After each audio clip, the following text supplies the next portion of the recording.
Good evening, ladies and gentlemen, and welcome to RLAfterShock, the longest-running independent podcast for everything that is Rocket League esports in the European scene. I'm the Eternal J. Joining me is Digital Bacon after a week's break because fuck you. In short and sweet of it, well, we've actually got a lot of stuff we need to cover. Essentially, you know, there's actually a lot of stuff that I really wish we could have covered last week, but it's all going to sort of get translated into this week. So don't worry, we have all the news and all the results that we have to break down for you. Bacon, however, how are you doing this week, man? Not too good. I think the wisdom teeth are coming through, so that's hurting like a bitch. Oh, yeah. Yeah. It's been really awkward. Here's the thing. But, Go on. Sorry. I was going to say, my only problem now is I don't want to go see a dentist because we've got work still continuing up till Christmas.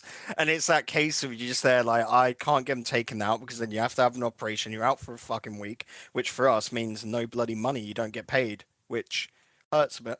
Well, do you know, it's interesting. January. It's interesting you mentioned the wisdom teeth because I think mine have started coming through about 6 months ago and they were starting to hurt, but they've stopped hurting since. I think they've grown out again or grown sort of away. So I'm okay for the most part. But yeah, as you say, the very reason why I kind of put up with it for about a month of pain is just because I really did not want to lose out on work because that was summertime. And so obviously we had Valencia, we had a lot of shit going on. You know, we had episode after episode of RLAfterShock in the middle part of the year. And all the CS work that I've got going on as well, and hopefully I should be starting up another project soon on that one, so trust me, as a caster, anything that makes you lose a day of work is just, fuck, I'm not eating tonight, am I? It's literally a nightmare. Yeah. That is it.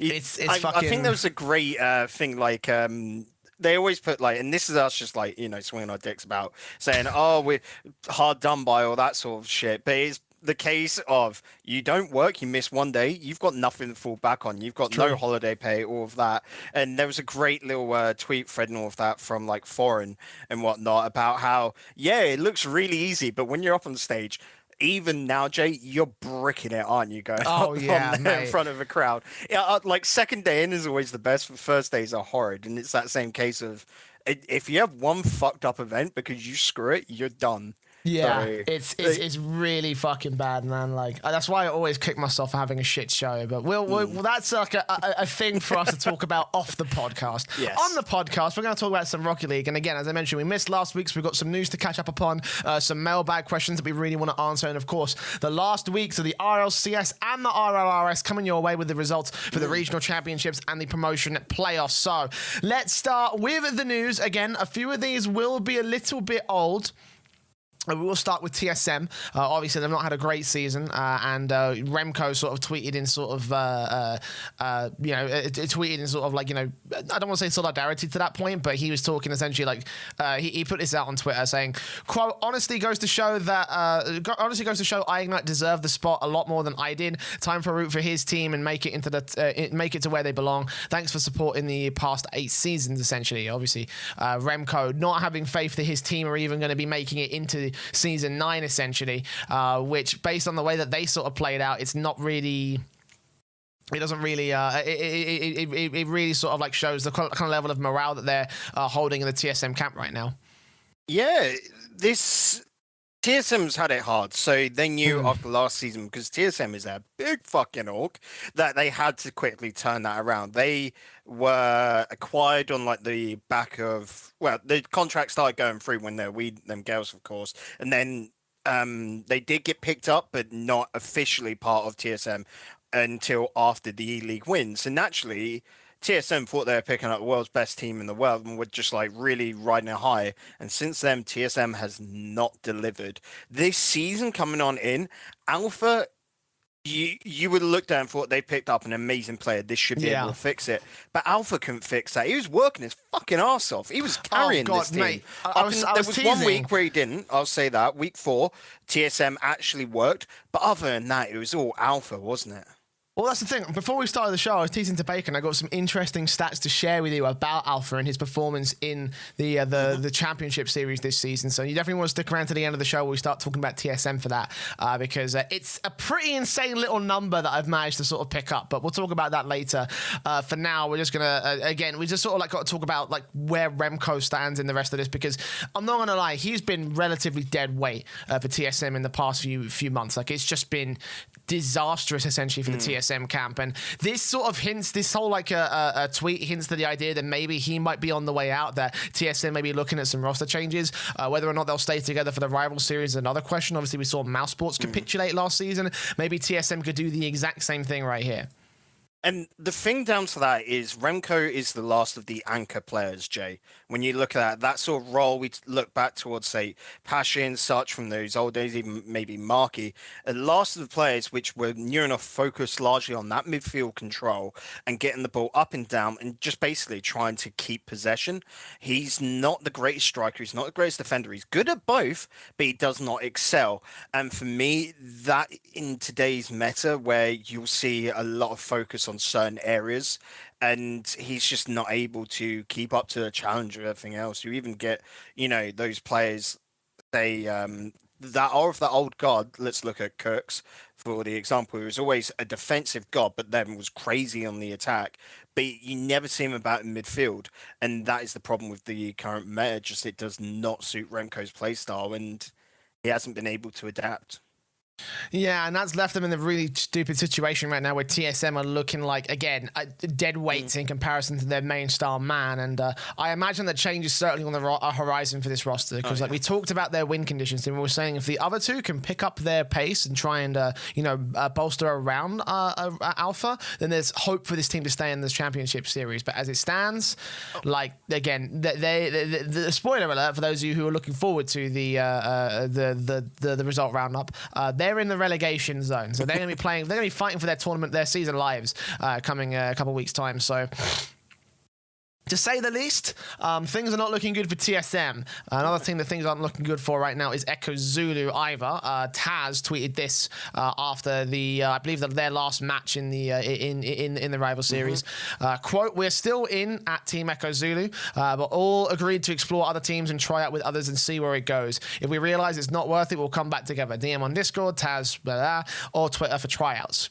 Which implies that this team is done. I hate to say we called it, but we kind of did. We talked about I think we mentioned to Echo Zulu a few weeks ago that Echo Zulu just couldn't quite reignite the spark, and I think you were the one that said at this point they're probably going to go their own separate ways after this. Yeah, so knowing a bit about the Benelux scene that, where these guys are from, we've already seen since this tweet Impact's trying out with other teams and they're replacing him. That looks to be the most solid argument for this side because as you saw when Safix came in and replaced Impact towards the back end of the season, Echo Zulu were looking better.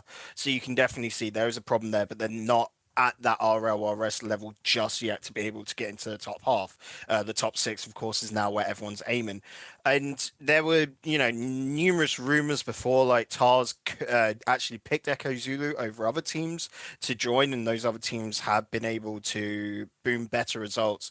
But this was a project which the whole team, all three of them believed in, and it just didn't work. And they're finally, after a long period now, nearly a year, going, we've just got to cut our losses. The org loves the players. It is just more the players knowing that for them, the best result is to look elsewhere and try and restructure themselves. Yeah, I probably agree. Again, I feel like that this team has sort of run its course at this stage. They had their moments in the sun. They had their glory run in fucking, in Leipzig, for example. We've seen what they can do on the international stage, but I think that their time is essentially up. They had that flash in that moment, but ever since then it's teetered off to the point where now they're still here almost a year later, and they're not really getting the same results anymore. And as we mentioned before, they were locked in for like a couple weeks ago into the bottom four, so they're out and they're probably done at this stage. I wouldn't be surprised if they went their own separate ways. I think the real question now is the elements of this roster, where do they go and what's the potential for them going forward into potentially new and different teams. I mean, there's a million options that we could speculate on here, Bacon, but what says you about the potential of which players can go where and what they can do? Quickly off the top of my head, I know Impact has, like I said, been playing with Stake and Zamu from RCD Espanol. So that implies, give me a top of my head, who would that be leaving out on RCD Espanol? That would be Ube, wouldn't it? So is that a choice of just as a sub because Ube couldn't play with them at that point and they were just wanting to play in the Nice Cactus tournaments, the old ESM Cups? We I don't think we covered it on that show, but they changed name. That was essentially it. ESM is now Nice Cactus for whatever reason. And I reckon you're going to see a lot of these RLRS players just shuffle between RLRS teams. A little bit like Monkey Moon moving over to ARG last season, where they'll see these players and go, this is essentially who we want to pick up because that was their best player. And we think we can bolster ourselves a little bit. I'd be looking to maybe the likes of Baguette Squad might make a move, ARG might again, or any of the teams that essentially don't go up into RLCS will probably be making moves. Even teams that go up in the RLCS, who knows at the moment when you've got AS. Yeah. Well, again, even talking about the performance of some of the other teams. And who knows about... You're right, you lagged there for a second. Oh, yeah, my stream's just lagged as well. Yep, you had a bit of a timeout. Basically, the point is, most of the bottom half, so fifth down to 10th, will be trying to make roster changes and then, solidify themselves in next season of RLRS. Yeah, well, I was saying even some of the teams in the RLCS level, or potentially you could be in the RLCS level, will be looking at some roster changes because, so again, some of the performances have been a little bit dire, but again, more details on that a little bit later on at the tail end of the show. As for Echo Zulu, though, I don't think anyone had a real doubt in their minds of where this team was going to end up, and then as the result of where they've ended up. Right, moving on. Bit of a weird story. At first, I think a lot of people looked at this tweet that came out from Jamesbot and were like, okay, this is not good. Because it put out a tweet longer saying the next chapter, and everyone's like, oh shit, he's leaving Rocket League. Well, actually, no. According to the tweet longer, he's going to be more actively involved in Rocket League. Obviously, James has kind of been like a staple in the professional casting world of Rocket League. And obviously, he put out this tweet longer that says, oh, hey, yeah, he's leaving Twitch, basically. He's leaving Twitch to become a full-time Rocket League commentator, which probably scared me even more, because obviously, I'm a full-time professional commentator. I think you're still. Are you still working at other places right now, Bacon, or part-time whenever I need to? Part-time, okay. Well, like I said, January, February is generally dead months, so I have to get a job during that period. I went freelance at the beginning of 2017. I have been full-time esports for about a year and a half and doing nothing but that. So I know how tough it is to sort of freelance your way to victory, and it's something like Rocket League. I did not see this coming from James, especially after our State of the Scene address, which we did back in March. We talked about things like caster rates and who's going to be a full-time caster in Rocket League. Not a lot's changed from my eyes since that point. The main difference being is that obviously James is now working on Rival Series and Championship Series, and he's also had a really good thing with DreamHacks. I think he was the one caster that attended all the DreamHack events. So he's already got a pretty decent basis of being a staple member of the Rocket League broadcast talent. But even then, the rates in Rocket League are so much lower than they are in something like League or Counter-Strike. I know that from personal experience. Okay, I'm a fucking tier 3 shitter in Counter-Strike, and I'm doing this as a full-time job. It's ridiculous. That's the kind of difference we're talking about. And this guy's a tier 1 Rocket League caster. So that's why I was a little bit concerned when he moved in, when he said that he was moving on with this one. And no disrespect to James, obviously, what he wants to do is what he wants to do. But is this a sign of better things for the rest of the casters' talent? Because as far to my knowledge, this guy James is going to be the only full-time Rocket League caster that we have across the entire scene, essentially. Yeah, and you can look at it from those two angles, and I want to look that this means there's more coming down the line. You try and be optimistic, or it could just be the simple fact of, say, his job at Twitch was we need you in the office. You need to be more involved. You're currently, not, because you're having to go, with DreamHack and that around the world. Ayo, doggo. I always love it whenever Tom just jumps on your bed, just oh, hey. Honestly, I think we need to get a third POV camera for your dog exclusively. That's just it, just to start faking footage, just to milk the viewers. That's it. Yeah, it will work. But please continue your point. Essentially, the point is right now, I reckon that'd be more of a commitment issue between jobs and Twitch, where it's a platform that's continuously changing. He might have had his job role might have changed a little bit, and so he couldn't fulfill that. Had to then drop the job or drop the commentating. His passion, his love is the commentating from what you can see. So, he probably just went with that. Simple as. And this is probably very scary for James, I'd imagine. But oh yeah, like no, best trust me. wishes Like to him, I'm of just gonna course, say yeah. off the bat right now, it is very terrifying for James. Like Well, we opened the story with that point. It's Yeah, the same. this could collapse any moment right now, and I don't mean to fearmonger or anything like that, but just like I know the anxiety levels that you can be. Like I left university specifically to pursue esports. I specifically left so I could be a Counter-Strike commentator, and eventually moved on to be a Rocket League commentator as well. So like if you do see James, don't give him a hard time. If you do talk to him, don't be a dickhead about it, because he's going for he's probably about as anxious as you can get in the industry right now, because the other guys, they got shit to fall back on, you know. Wavepunk does Twitch Rivals. Gibbs does consultancy. We've got LeafX, the squad state in Canada. I think Lawler does something different as well. Like all of them, they're doing something different. As far as my knowledge, this is James going entirely into Rocket League casting, unless he's got something else going on. Maybe he's going to be doing Fortnite. Rest in peace, Final Carpet. But you know, like all those. There could be another game in the works for him, and if it is, then honestly, then I probably got to rescind my statements from today. But as it stands right now, I think best of luck at this stage for James, because I think he's got a lot of potential as a caster. I think personally, from my own subjective opinion of his casting, I think there's a couple of things he can improve on. But he's got, as far as my knowledge, in my opinion, as far as the North American casters go, like he's probably one of the better ones. For me, like the only ever problems I have with his casting is just like, why have you been paired? Like I've always been vocal, him and Turtle don't work together. Oh, you know, yeah, as absolutely. casters. I'm 100%. But that is, that's what you're complaining about, that's not on them as individuals. That is just dynamics, you know. Yeah. So again, it's a hard area to talk about, and then like you said, he's probably as anxious a bit of a weird as one. fucking can be, considering you got to think like we can remember back through his career, like season 2 LAN, for example, where he froze up due to nerves at LAN, and they had to bring Greg in to essentially fill on the desk. I can remember that sitting in the crowd right next to it, and for him to then beat all of that, come back even stronger, and then still double down on it. You can see this is his passion, and massive respect for that.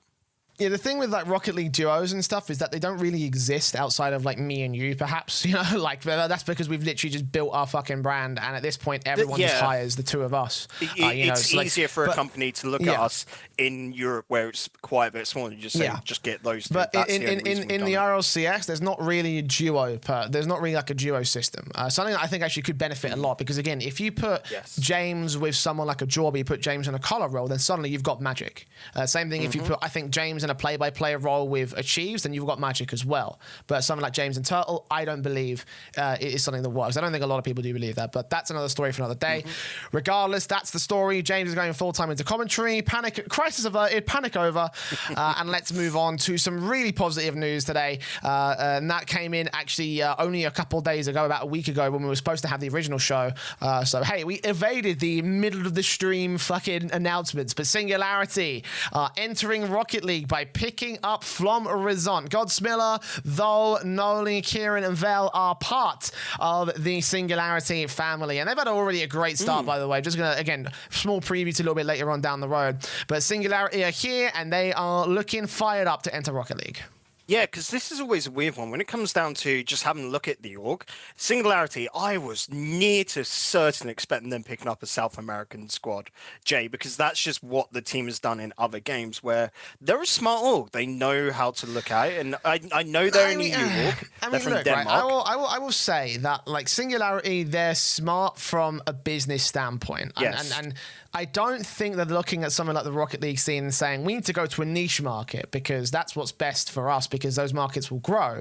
I don't think a whole lot of people have a lot of faith in the niche markets at the moment, in all fairness. So picking up a European roster, again, because Singularity, I believe they're a Danish organization, so it makes more sense to go closer to home in the local roots. I know that they've got a North American Counter-Strike team, which has been a little bit wishy-washy.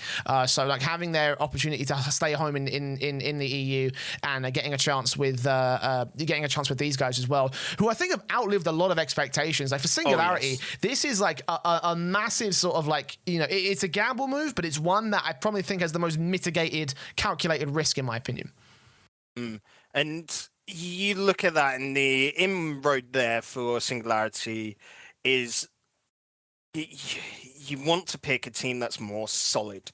I just saw in chat there from Aspect saying he's a bit sad that he didn't pick up Discombobulators.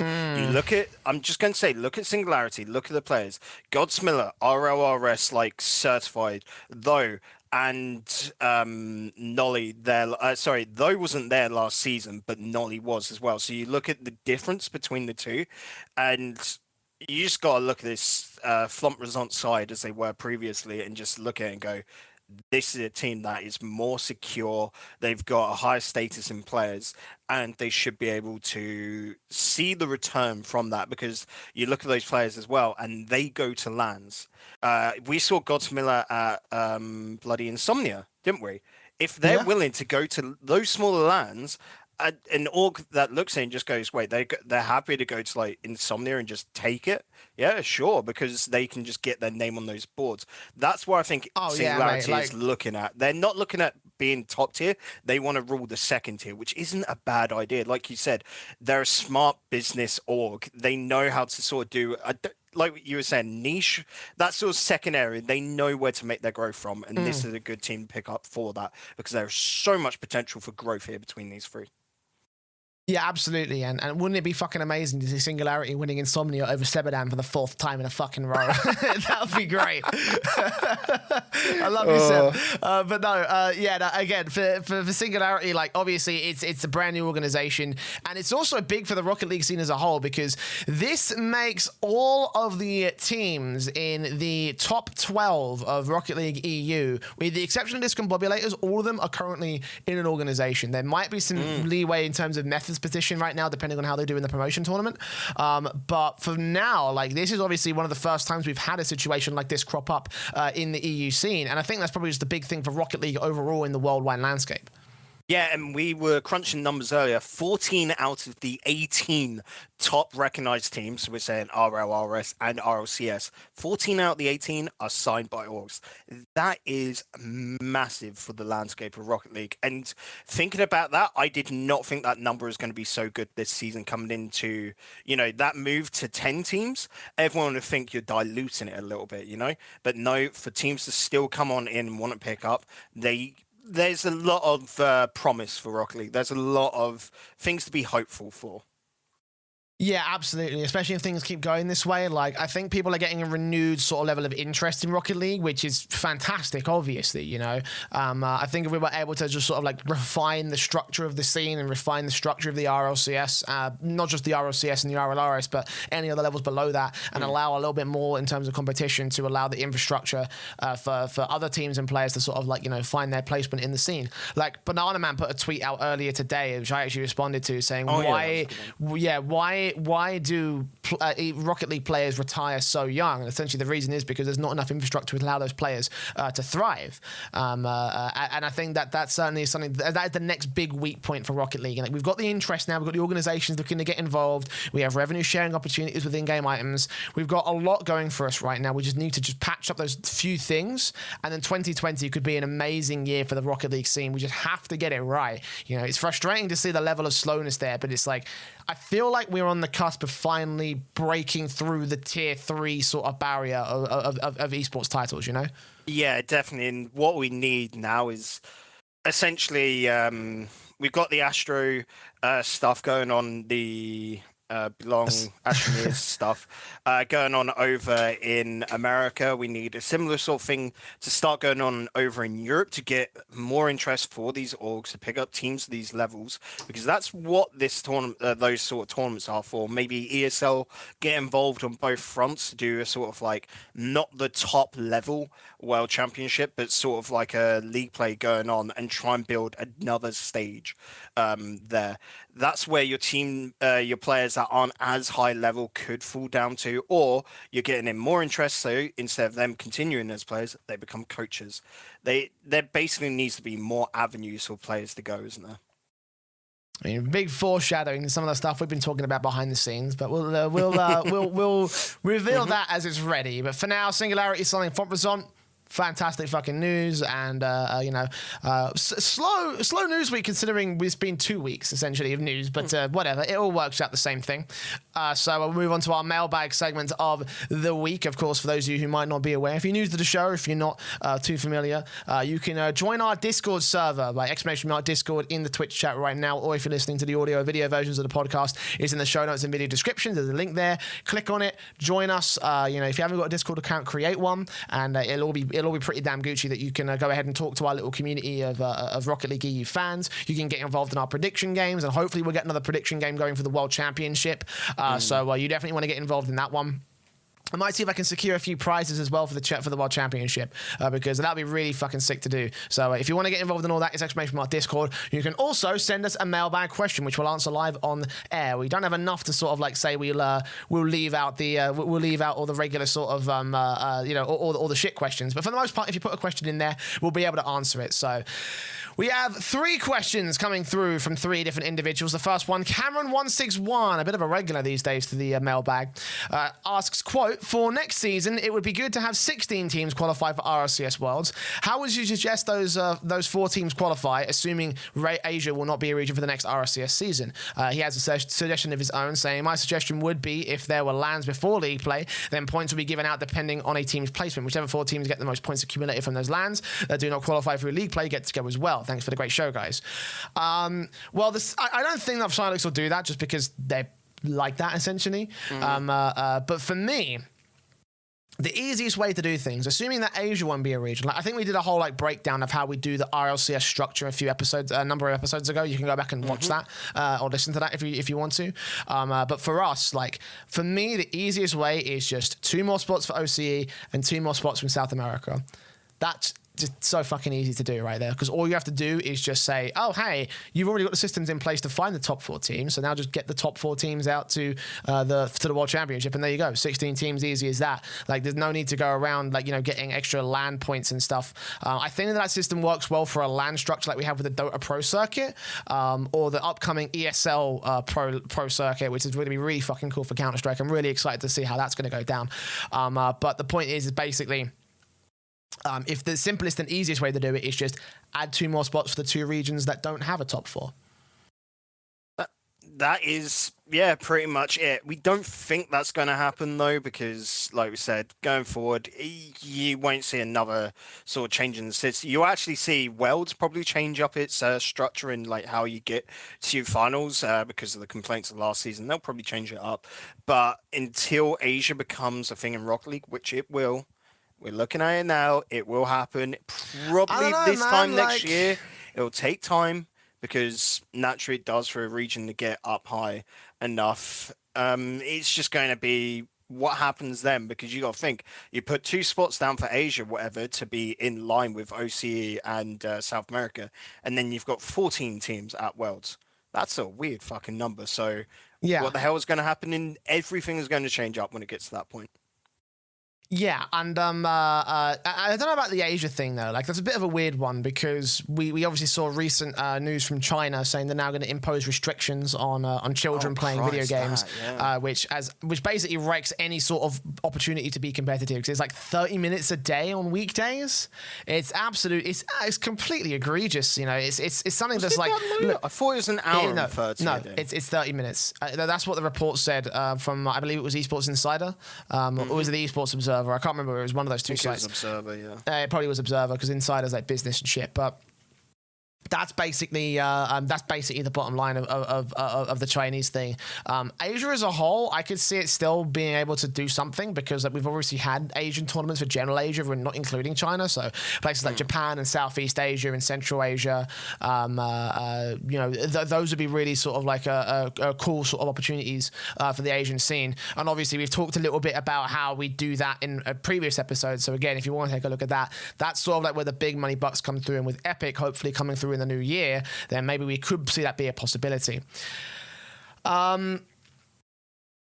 Something I did want to address as well. I know that Aspect's been a bit active in chat talking about, but basically how like the OCE teams getting destroyed at LAN last season. And the thing about like adding new teams, because I adding more spots for more teams, is I know a lot of people make this argument saying they don't deserve it. Here's the thing: if the format is solid, then it doesn't matter who deserves what spots. Essentially, if you wanted to adjust per region, then so long as you could keep it on 16 teams, then any sort of run would be legit. Essentially, like. If assuming the OCE teams, like, you know, who's the top OCE team right now? Is it Order right now? I thought it was Chiefs and Renegades still, but OC at the moment is a whole like bag of cats, dude. You don't want to look at that because you've even got, I think it's Gaming Gamers, which is let's assume Renegades. Let's assume Renegades.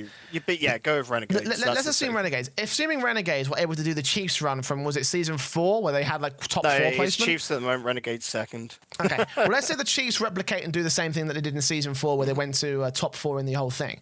Then at that point, because if we have 16 teams, we can do a double elim GSL group stage, which means that that's like one of the most solid sort of performance metric that you can measure. Like, you know, you get 2 wins, you're through to the playoffs, and then from there you can potentially do a double elimination bracket off the back of that for the playoffs as well. At that point, you've got 2 lives. It's proven to be one of the most solid formats. That way, if they lose, okay, they lose. It's expected. But if they can make a run through, there's no shenanigans, there's no asterisks. It's just a case that you fucking won. And for me, that's the most important thing. You know, that's the most easiest sort of method of just making a solid format and therefore making a legitimate LAN event. I know people want to say that OCE in South America don't deserve those spots, but we'll never know unless we put them in that scenario. We can't have like a subpar system that eliminates them based off of game differential and goal differential. Like, I'm sorry, goal differential should never, ever be a deciding factor in a tiebreaker for any world championship format, you know? Like, it just should not be a thing whatsoever. Like, it's ridiculous to me. In my opinion, the sacrifice of letting a couple teams get smashed at LAN is more than worth it for the sake of getting a solid format that works for what should be the pinnacle of Rocket League esports.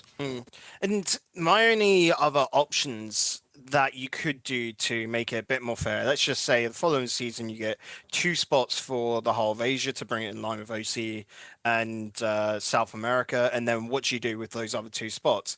You could bring in, say, like a wildcard invite system, you know, to teams that have got consistent results over that period of time, let's say the 6 months or whatever. But there is not enough international competition in Rocket League now to make that a viable option. And for me, that would be the option I would want.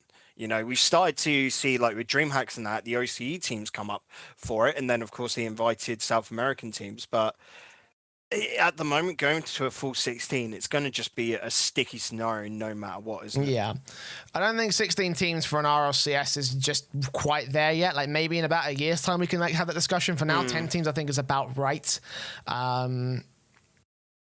And another thing as well is that, you know, in terms of the international sort of squads and having like guys like OCE in South America coming forward, like there have been situations in previous esports where the 2nd or 3rd best team in a certain country has been the best team internationally, essentially.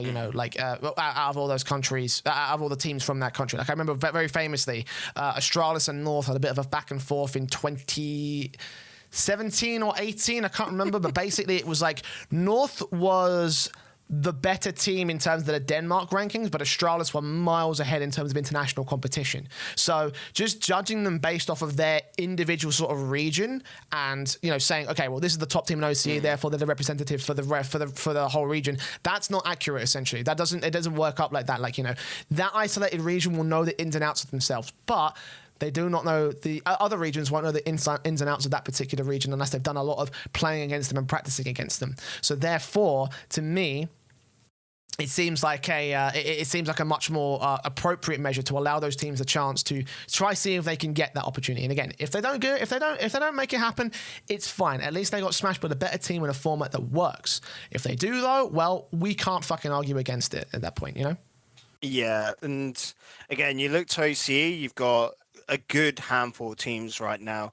Not only, you know, your standard Chiefs and Renegades, but you've got Ground Zero still there. The Havoc side, I want to say Canberra Havoc have been doing pretty good. They've even made finals. But like I said, outside of that, you've got, I want to say they were like the Rancid Rats with Delusion from way back in the day have been doing fantastic. Mindfreak, of course, sticking around. So OCE does have a great sort of heritage from them. They do have that level of good competitiveness, but it's just more, it feels almost like they're treated as if they're second tier of like RLRS, and the orgs are of that smaller size, but that still does not stop the fact that they're the top of the competition, and we've seen them at LANs previously go toe to toe, head to head with the top from EU and NA. They should still have those spots, and I would definitely be in the camp of giving OC 14s, to go along the same with South America. South America doesn't always feel this like as much, but just give them a shot, even if it's the weaker side. Who really cares at the end of the day? There's always going to be a team that's weaker than others. Absolutely. And I think that very much sums up the whole thing as well. Thank you very much, Cameron, for your question. Let's move on to tyswoogles, who asks, if Veloce had made RLCS this season via promotion tournament and had kept Nielskoek, do you think they would have still done this well? No. Next question. We're not going to leave it at that, obviously. The short answer is no. The long answer is more something along the lines of, like, hell no, essentially. Like, I understand that there's a lot of drama around the whole there's a whole lot of drama around the whole Veloce thing and that how Nielskoek got removed from the team. But the bottom line is that move was probably going to happen anyway. They saw an opportunity in Cassio. I would say Cassio is a much stronger element than Nielskoek. Nielskoek was dropping off a form towards the end of his tenure with Veloce. I think that he'd served them well in terms of moving up to the RLCS, and I feel that move was appropriate for the time. At the end of the day, there should be no hard feelings about that particular regard. And obviously, Veloce have taken Cassio, they've ran with him, and they've made such a ridiculous run here in the championship series. I think a lot of people also seem to try and they try and, like, this is something that really pisses me off, actually. A lot of people, after I put out my tweet when Veloce qualified for Worlds, they tried to put down my argument that Veloce are a case study for auto promotion in the RLCS. I put that out, and people tried to sort of put it down indirectly on, like, Reddit and Twitter by saying, well, if they had kept with Nielskoek, and it's like, well, it doesn't fucking matter, because if they had gone through the promotion tournament, they could have changed anyway. So I think it was inevitability. I think in terms of the raw, just sort of individual, like, complexion of both of those particular teams, like, it probably wouldn't have worked out at all. And I think people just need to kind of accept the fact that roster moves happen, and therefore this was an appropriate roster move for the moment in the RLCS. Pretty much, yeah. Well summed up, Jay. Good stuff. I can't add on. I can't take away. You got to just see it. Wow, the rare moment where I make a point, and I've actually done it so fucking well that Bacon has nothing to add. Yeah. Who's the color caster here? Like, Once in a blue moon, dude. But yeah, at the same time, you can't look at it because no one knows what could have happened with Niels on the side as well. Maybe if these little dramas didn't come in, they would have still been able to do it for a slightly different game style, because you got to think every team, it feels, this season EU has been somewhat weakened just from not staying together, or at least it's been more equated across the board. But looking at it now, just you've got to be impressed at what Veloce can do, and finally they've stopped, just choking at that last line, because they've had 4 great seasons, and they're finally getting that respect at the top end you deserve, and it's come on in at a great time when a great org has picked them up. So it seems like all the stars are aligning for this team. We'll talk more in detail about Veloce's performance in the championship series when we come to our championship roundup. For now, thank you again, Tys, for your question. A bit of a short one, but I think to a lot of people, the answer to that question is obvious. Now we talked about. Now we move on to John, aka Always, with our final question of the mailbag segment. Obviously, big shout out to John, an awesome Discord mod, awesome Reddit mod as well, and just a general fan of the show. What are your guys' thoughts on RLCS League Play MVP voting? Do you interpret as actual most valuable player or straight up best player, or a balance of both value and raw performance? On a similar note, who would be your top 3 for MVP voting? Since for the first time ever in forever, it seems K-Dot won't be top 3. So for MVP voting, I think it should be as literal as you can get it. Most valuable player. Who is the team that who's the player that contributed the most to their team and their performance in the championship, or in their championship run? The difficulty comes in is like, well, different people interpret that in a different way. You know, like people think that MVP is the straight up best player, but other people think, well, actually, there is a bit more of a supportive element to come through. Like, you know, we talk a lot about how Fruity is the third man for Reciprocity. He's not scoring the flashy goals. He's leaving that to Chaussette, who's on, you know, who's coming off the back of career best form right now. Like, he's doing such a great amount for the striking element of that side that Fruity's not needed to come forward and do so much for his team. But he's still playing an important role in trying to cut off rotations and hold the midfield control, so that way Reciprocity have that pressure to keep going and allow Chaussette those opportunities. So in that respect, who do you weigh up as the most valuable player? Chaussette for scoring the goal or Fruity for setting him up? And that's where sort of everything gets messy for MVP voting, because I think that we kind of need to align, like establish some sort of like clear definition of what it means to be the most valuable player, you know?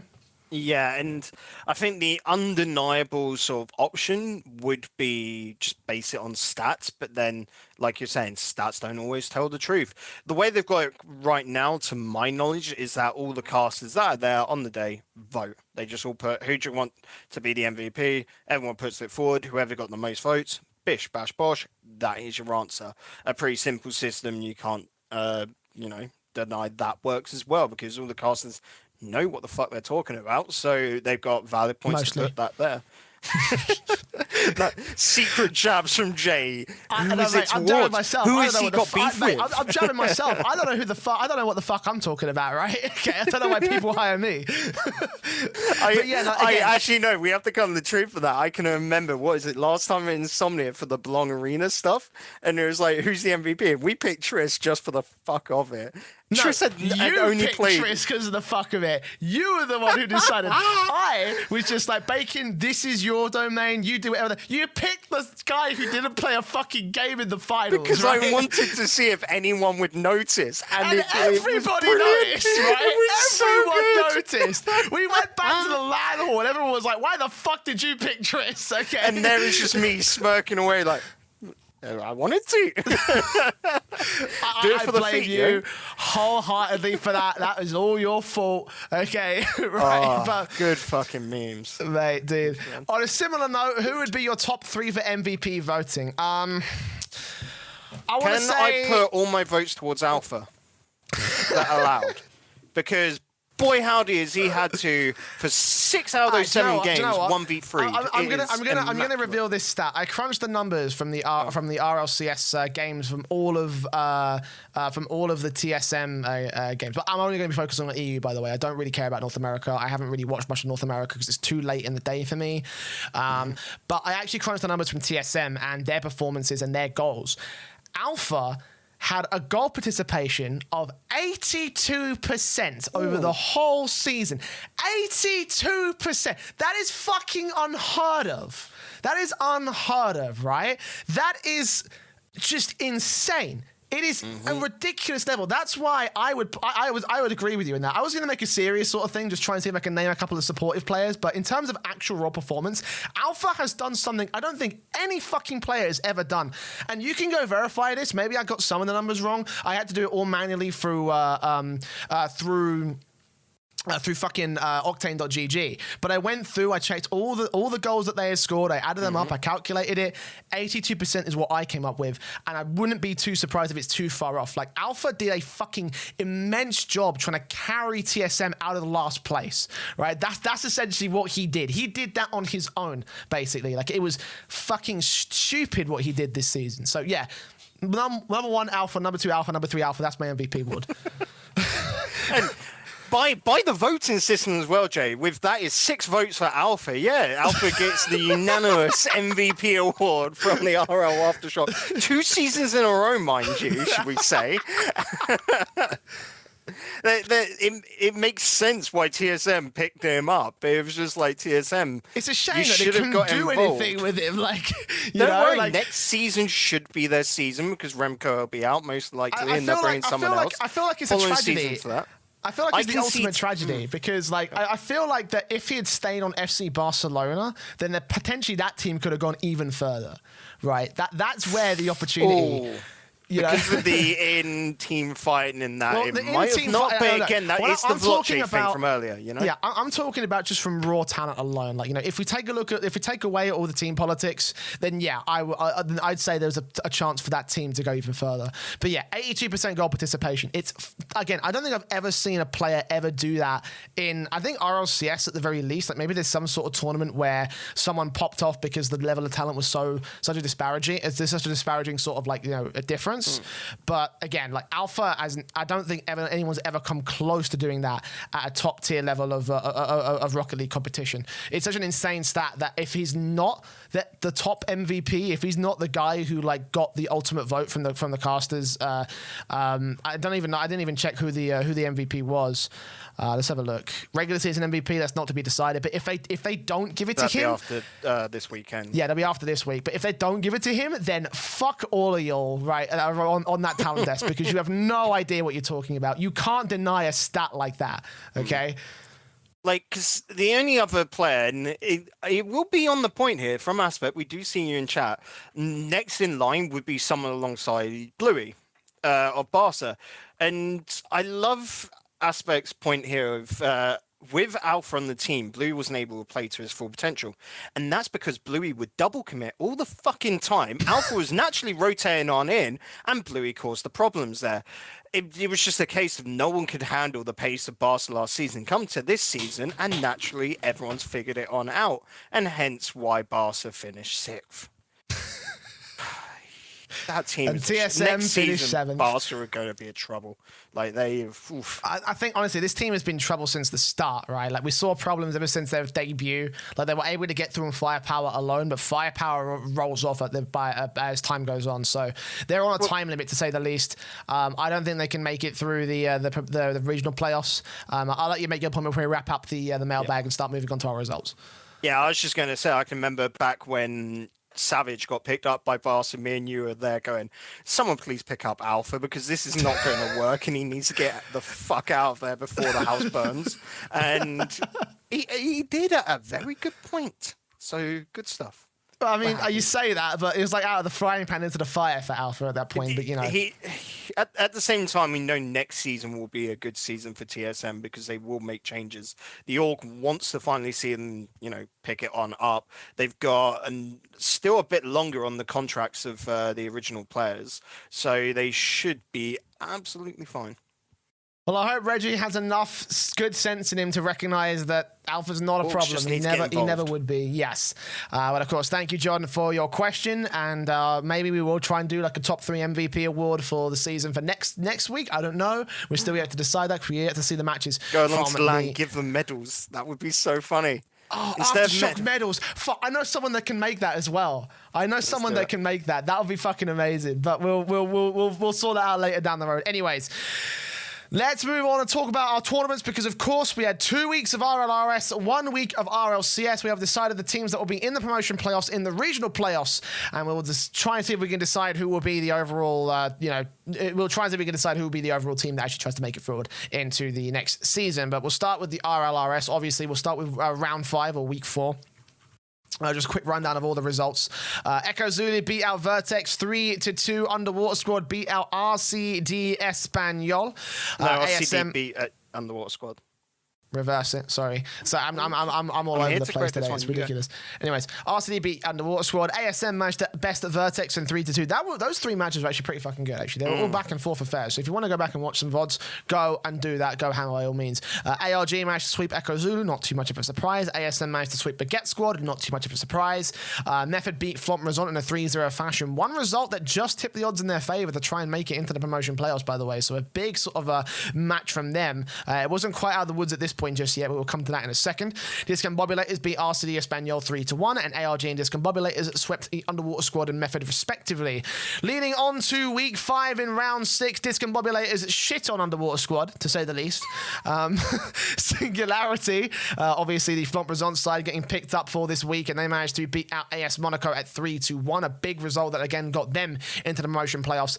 And Method versus ARG, this was the really important match by this point of the night, because it was only these 2 teams that were undecided. Everybody else were either eliminated or they were in the promotion playoffs, and it all came down to Method and ARG who was going to win. The team that did win would have gone on, and in this case it was Method, the team that actually managed to take it in game 5. Really fucking good match to watch, by the way. I was watching the Singularity and Method series, and those ones were really fucking good. The Method one in particular was something that actually looked relatively decent on their part, and of course the Baguette squad beat out Singularity 3-1, but by that point it was very irrelevant. I didn't watch that match. Leaving your final standings of the Rocket League Rival Series as follows. Disacombobulators 7-2 in the top spot of the league. Second place is AS Monaco at 6-3 Method. Singularity also sharing the 6-3 spot, but about 4 game difference between ASM and Method, and 1 game difference between Method and Singularity. So they were just about taking that victory over those guys. ARG and Baguette squad will remain in for another season as they take 5th and 6th at 5 and 4 and +7 and +4 on game difference. And then your eliminated squads are RTD Espanol, Team Vertex, Underwater Squad, and Team Echo Zulu. We'll start on Method because it was a really, really important win for them to take in the last couple of weeks of the league. Again, the main thing to talk about is obviously their victory against Flomp Resont, which I believe we might have casted on that B stream. I can't remember if we did. Casted. Yeah, and I remember sort of talking about how Flomp Resont just sort of fell off the edge of a cliff to a certain extent, Yeah, so that was a really difficult one for Flomp Resont. For whatever reason, they just didn't show up on that day. Good stuff from Method. And again, it came down to Method's rotations were very solid for no sustainable reason, considering this team is chopping and changing week in, week out. And you can see that when they went up against Disacombobulators later, they just did not fit together. So Method, loads of inconsistency in them. But when they're working, they are hot shit, which is great to see. If they can fix that, who knows? There still might be, a glimmer of hope for this roster. Maybe there might not be a change up if they can, get their house in order, Jay. That won't happen, but we hope. Because I don't know, man. Again, I hate to beat the dead horse, obviously, but I think the same issues we've been talking about week in, week out have been the issues that plague Method going forward. And they're going to need to get that together to try and survive this promotion playoff, because obviously they came out in the top 4 rather than the top 2. Therefore, they'll be in the lower bracket they've only got 1 life, essentially, to move forward and try and make the auto promotion. Yes. I think all of the teams, the bottom 2 teams of that playoff will be involved in the promotion playoffs anyway. So for them, it's kind of a bit of okay, well, it's not the end of the world. But taking a look at Method and where they sort of stand right now, again, the same issues do kind of crop up and still become a bit of a problem. And even to the point where I think this team might struggle against some of the RLCS teams, Well, that is it. You look at this right now. I love this new format for this season because you get that chance to qualify on through and you get a second bite of the cherry. But you look at the 2 teams you're having to go up against with TSM and Complexity. Though none of these teams here want to face up against those. Maybe AS Monaco would feel the most comfortable out of the group. But right now, you're looking at Disacombobulators and the AS Monaco. Definitely for Disacombobulators, if they win that, this is the phenomenal season for them to make it into the RLCS. AS Monaco should be pretty confident up against Method and Singularity, but who knows? These guys here, this is the one the playoffs are all about. This is their biz. After that, yes, they still get the second chance to go up against the RLCS teams, but they got to be looking at this and licking their lips.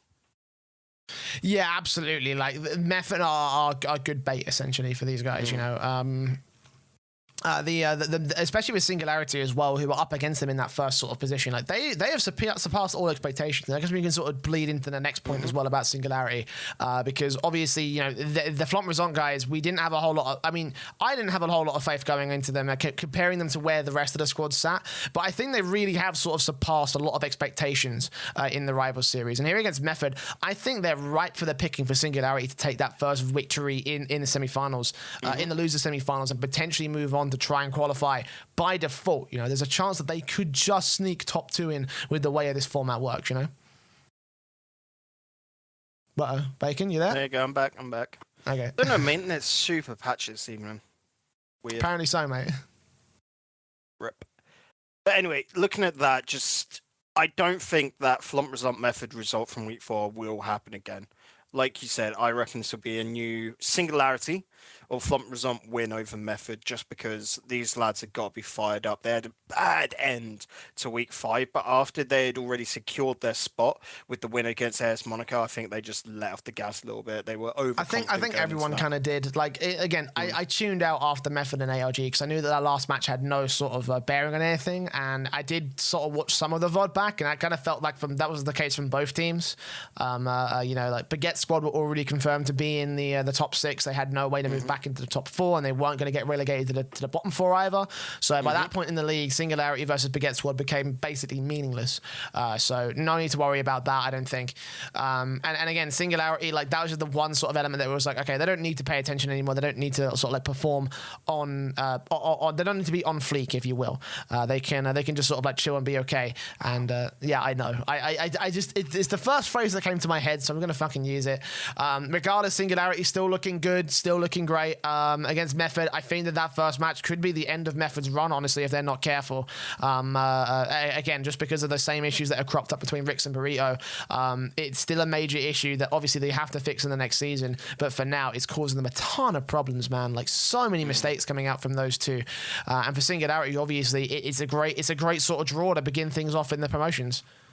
It is, and Singularity, they've just got to be looking at this right now for these guys going, we probably won't make it on through. We've got the options to, of course, play as best you can, but for Flumps on the Singularity side to come through, make top 4 in their first season at RLRS, look at it for a win, take each game as it comes. Don't get overconfident, don't get too in your heads about the game, just play it and look to improve every single time, because you look towards next season as well with the 10 teams per both sides, and that's probably going to be a top 2 auto promotion there.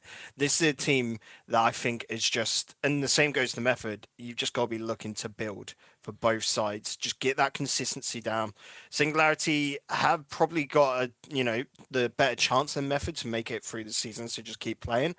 But make sure to not get too into your own heads, because that for me is their only problem. They can do that. They can just suddenly turn up, and then after a game 1 loss, they just go, fuck, we're done with this. We're not winning this series, it feels like. Yeah, especially with as well as Method. Like I feel like they've got their backs pushed against the wall. Like the jobs are looming over them right now. They've got to promote this season. I don't think we'll be seeing Method in Rocket League after this team.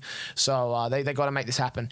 And again, that might be a bit of an interesting series to watch. So certainly keep your eyes on that one. Obviously keep your eye on the whole bracket for the promotion playoffs. We'll have a bit of a breakdown next week when we get the chance to sort of like preview what will happen in the promotion playoffs.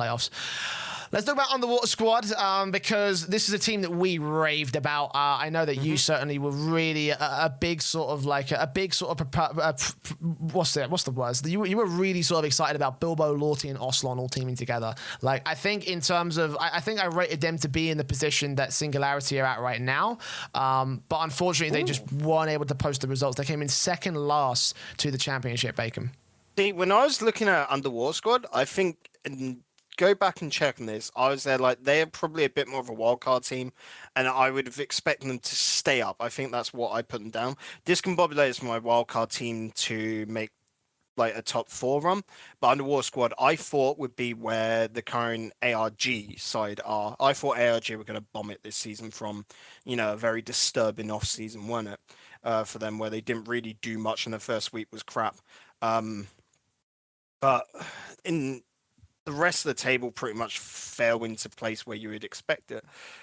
Looking at this Underwater Squad, this is a team that isn't going to stay together. We know that, we don't know it, but we can expect it. We can make a good guess. Yeah, this is a team which will fall apart and then come back next RLRS with new teammates. I just want to see these guys do good because they're great players, but this was a last-second pickup for a team, and they knew it was what it was. If Underwater Squad could have stayed up and got a top 6 finish, then they probably would have gone for a long-term thing. But right now, they know their problems, and they'll just part ways. What do you think are the most standout problems for Underwater Squad then? Because a lot of double commits, which we have seen and that's hurt them numerous times. But at the same point, pacing, where they're not going and committing altogether downfield for a big play. There's generally one guy even as far back in net as the other two are trying to attack him on goal when he needs to be a bit further up so he can be the third man into those rotations. They're not on the same page. And that is hurting them massively because there's so many missed opportunities with the ball just going loose in front of net and no one coming through to strike it. It's curious. It almost feels like it was Savage back in their rival series run, except a lot less aggressive, essentially, you know, because even the complexion of the team is very similar as well. They're all very nice striking elements. Lorty and Bilbo in particular, known for their striking prowess. And it makes me feel even further bad for Ocelon because this was his chance to try and prove Method and the other guys that he was part of essentially wrong. And unfortunately, it feels like he's fallen by the wayside and his best opportunity to do so because the complexion of the team just isn't quite there for Underwater Squad. And there's another hard done by a result for Ocelon. And again, he's a player with a lot of potential, but I'm starting to feel like his talent is starting to fall off the wayside as a result of these results. If he can make it back into the rival series next season, I want to see what he can do there. But like the chances of doing that with the way that the bubble scene is so unpredictably developing as well, like that's such a hard graft for any player that gets relegated out of their RLRS, you know? Yeah, it definitely is. And as you said, with players like Ocelon, I could see him probably getting a bit fed up at this point. Even Lorty. I reckon Bilbo's probably got another season easily within him. But where they're continuously getting the bottom rung or, you know, knocked out teams, sometimes not rightfully, in the case of Ocelon, where we were like, he was not the problem with that side, you know, on Method. And you've just got to be getting sick and tired of it. And where does he go? Because like we were saying earlier, the problem with Rocket League is there is not a step for him to move on to, whether it be a coach or enough sort of competition to be able to make it viable. Does he just suddenly go, that's it, I give up on this game? And that's that's the scary really possibility. Yeah, you know, that's the scary possibility because there is no infrastructure to allow him to perform and improve. You know, if there was a third tier, then at that point things would be a lot easier to sort of like manage and handle. As it stands, though, there's not. Therefore, there's not much breathing room for the likes of Ocelon. But yeah, it's just an unfortunate result for Underwater Squad. They weren't able to post the results. They will bow out with victories above Team Echo Zulu and Vertex, which is unfortunate because those are the two teams that are below and above them. Again, it's such a waste in my opinion. Like I think that they could have done so much with this team, but the complexion just wasn't there, unfortunately. Yeah, and again, you look at that, and just to further the point, they'll be going away with $1,000 each, and for 2 months worth of work, that is not enough for them. And you know, that takes a while for that to get in the bank accounts and such. So you got to be looking at these guys going, where do we go here? We know there's, you know, Echo Zulu looking to split up as well. So you could see the bottom rung teams will try and mismatch themselves and try and form a stronger team. But who knows what happens there? Well, we'll find out later on down the road. Another couple of teams that have, I don't know if they could call a disappointment per se, because obviously they are rival series teams that came back for another season, but for ARG and Baguette Squad, they are back in for another season of the rival series. Unfortunately for them, it was a case of a plague of averageness, especially for ARG, in my opinion. Like ARG, when we saw them going at rival series last season, we were praising them as this big sort of squad. Like they come off the back of that incredible Ember series run in particular. Like for those of you who don't know the origin story of ARG, essentially they were formed for the Ember series Renegade Cup monthly, and their only chance, and this was the last of the 4 monthly, so their only chance to make it into the Renegade Cup finals was to win the Ember series. And lo and behold, they fucking did it. They actually beat the XXL lineup, the Schnoozers, I think is what they were called at the time. But they beat them in the grand finals in I think it was a weighted best of 7. Came from the lower bracket and everything, and they smashed it out of the park to eventually take their spot in the Renegade Cup finals. And that sort of storyline and that sort of like, you know, rise to prominence for them is really what gave them the boost that they needed to get into the rival series in the first place. But in the last off season, especially, like they were quiet beyond anything. They got really complacent, and they've been hurt because of that. Essentially, like they've gone so they've gone so few steps along the ladder that it's just like, well, this season was almost a bit of a waste in my opinion. ARG had the potential to, move even further up. They had the new roster move. They had Monkey Moon coming in. I'm not sure how much of a great roster move that was, but even so, the line of form from the team as a whole, like it only allowed them to go 5-4 and only really got any further above Baguette squad because of 3 games of game difference. Like ARG really bottled it this season.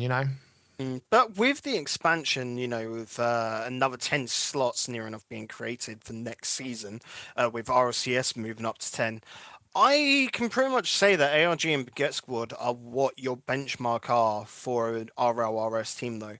And we look at how things are. We're saying about, you're bringing a 3rd tier. That should hopefully be stuff down the pipeline. But for ARG and Baguette Squad right now, where they're unsigned teams, coming that 5th, 6th spot, I think that's just what you expect. Again, it's not this ridiculous team from like the M Series stuff like you said, Jay, but you got to think that was a team that's formed up against only RLRS teams and below at a time where it was a lot weaker. You look at the current state of Rocket League at RLRS level, and it is a lot higher. So for where they are now, like we said, with that off season where they didn't really do much, understandable. They dropped off a little bit and they're paying the price right now by dropping down to 5th. Yeah, and again, ARG just kind of left out of the dust because of that. That's just an unfortunate level of thing for them. They'll be back next season, obviously, so hopefully we could see them do something good. For Baguette Squad, I feel like it's a lesser so of a disappointment for them because obviously they were relegated last season, and this season obviously they've been able to stay. I think they've improved overall. I think that obviously they lost a little something with their roster move before the season, but bringing in the new boys and just finding a level of form that has worked out for them. Another season in the rival series should be good enough, I think, for Baguette Squad potentially to move a little bit further on. But for now, they will have to concede at this point because they are not in the top 4, and move on to the Disacombobulators, who we have to give one final shout out towards the end of the season because they have just been fucking dominant. This has been such an unexpected sort of performance as well. When we were talking about the teams that potentially could make a top 1 or top 2 run, we were thinking about AS Monaco. We were thinking about Underwater Squad. I think potentially even as a big underdog, we were thinking about Singularity, Flomp Resont at the time, saying, okay, this is a team that possibly could go for it. But right now, Disacombobulators, this is a team that's flown out of left field, smashed the shit out of everybody that's come in their path. And I don't think, going into this season, I don't think we would have taken a look at Relating Wave, Virtuoso, and Nachitao and turned around just like, okay, this is a team that's going to be able to do good, amazing things. But lo and behold, here we are. This is a fucking balling lineup. Holy shit. I don't know, because Disacombobulators were my wild card from the very start there, Jay. Like you said, Team Singularity, Flomp Resont, and AS Monaco should have been everyone's favourite top 2. Method you would put down as a secure top 6 because it's Method. Same with ARG, you had thought about that. The rest of it, who knows where. We would think that Underwater Squad, yes, would finish top 6 as well. But Disacombobulators were always my wild card, but I did not think they would be able to top. No one did on that. That's the thing, right? I think I don't even think I had them as sort of like a right. If you can stay in the middle of the table, that'll be perfect for you guys. Yeah. Because I thought my opinion was that I didn't want to pick them as a wild card because I didn't really think that they had a chance. I didn't think they had a realistic chance to make it to the top end of the table or to make it into the top 4. I believe that they'd be able to go into 5th or 6th. I think that they'd hold a position there and go into the next season of the rival series with a bit more experience behind their back, and then we can see where they go from there. But fucking hell, what a team, man. What a team. This is one of the best rival series performances I think we've seen from a team ever, essentially. That wasn't comprised of former RLCS talents or players with extreme tenure. Like, think about this. Virtuoso was competing on the Insomnia stage a couple months prior to the rival series qualifiers. Relating Way was on a team with Distan, and Distan has not been in a rival series or RLCS tournament in a long time at the very least. And Nachitao, he's part of the Spanish scene, and they're very sort of like integrated with each other. So there's a lot of doubt whether he could work in an international stage. This team, however, they've been knocking it out of the fucking park since day one. Like, again, it's so impressive. So impressive from Disacombobulators. Yeah, and you gotta look at these lads in their run through the RLRS. Each week they're getting stronger. Their losses came from week 3 and week 4 to AS Monaco and Flomp Resont respectively. So that isn't bad. That's, if anything, perfectly acceptable. And they weren't shutout wins. AS Monaco was a very close 3-1. I say very close because 3 of the 4 matches were OTs. And then up against Flomp Resont, it went to game 5 with a 6-minute overtime, which is fairly lengthy. You know, in the world of Rocket League, 6 minutes is a good amount of overtime. So looking at these guys, hopefully in the upcoming matches, you'd think that Disacombobulators versus AS Monaco should be a clean slate. Don't take that week 3 loss to Disco against them, purely because, like I said, they've been growing stronger every single week. You know, they progressively had to go up against harder opponents. And right now, I don't know. Like, do you put them? I want to say, I think AS Monaco are probably the favourites over Disacombobulators in that upper finals match, you know, coming up. But if Disacombobulators win it, I wouldn't be surprised. You know, it's a very close, like 55 to 45% win in probably AS Monaco's favour, just because of those players. But that's close a margin as you can probably get. Well, I mean, even if you take a look at the series, I'm pretty sure that. Let me just confirm this.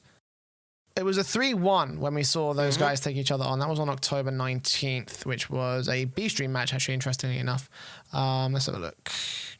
3-1. Those were pretty close games, actually. There were actually a lot of overtime in that particular series. 1-0, 3-0, and then 2-1.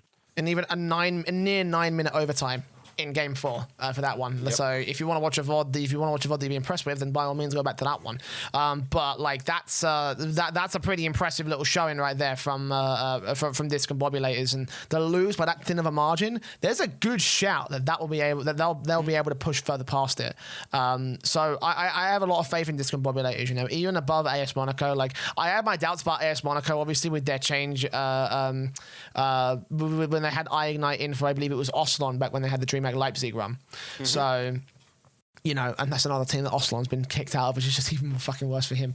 But you know, like, you know, that's you know, that talent has that team has risen to prominence. But Disacombobulators, I think they're just going to have the edge. Like, it's going to be such a tough graph again. We're going to do this in more depth next week, but.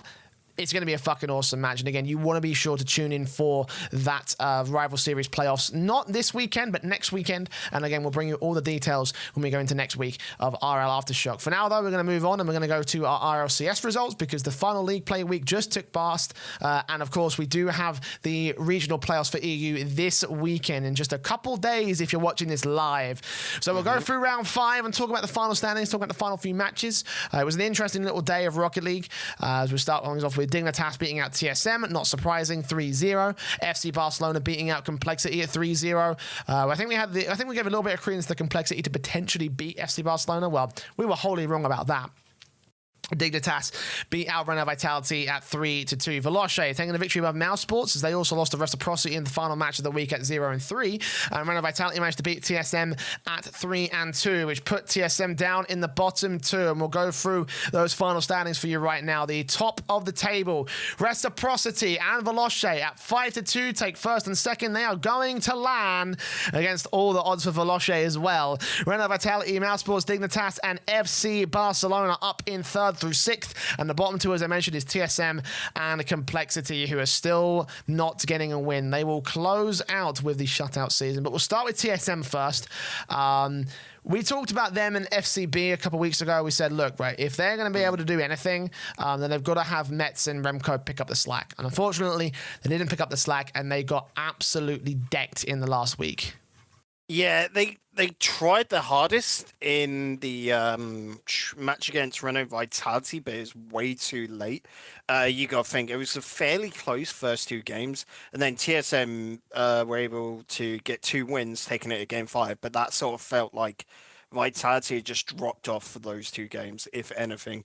Like, TSM probably knew they were done after those 2 losses, got the 2 wins, and were very, very nervous going into that overtime. That was a very shaky one as well, because you got to think, TSM, if they did get that, they would have stayed up, and Vitality would have also stayed up anyway, because they had got the win earlier. But it was just such a hard case. And Vitality, earlier on that day, you got to be thinking it's a harsh one overall. But TSM right now, they're going into that, you know, promotion relegation cup, but I reckon they're still confident. You can see that since week 1, well, not week 1 because they got the win over Mouz, but Mouz was shite in week 1 anyway. But since week 2, they've really picked it on up. They're back. You can see Remkoe and Mets are actually starting to pull a little bit of weight now. Not as well as they did in week 4, but it's not all alpha, 1v3 in there. I mean, it came in way too fucking late. That's for TSM. They still managed to get the losses. So, I still think that they're pretty decent dead weight. And again, I bring up that stat earlier. Scrub? Fucking Alpha. Sorry, because last season it was Scrub. This season it's Alpha. Alpha had an 82% goal participation record over the course of the entire season 8. Like, that is still such a ridiculous number to have for any one player on any one team. Like, it's fucking insane, Bacon. Like, it truly is. Any slack that those two picked up, it came in way, way, way too late. Way too late on this whole fucking tournament. Like, it's been ridiculous. Well, you talk about, like you just said, Scrub there. Let's have a quick look back to season 6 with Renault Vitality. When Fairy Peak was on that side and Scrub Killer was, when Pasha was on that side, Scrub Killer came on in and it was not a resurgence to the team that they wanted. And they stayed up, don't get me wrong, but they did not look good at all. They got knocked straight on out and just and couldn't make it at Worlds.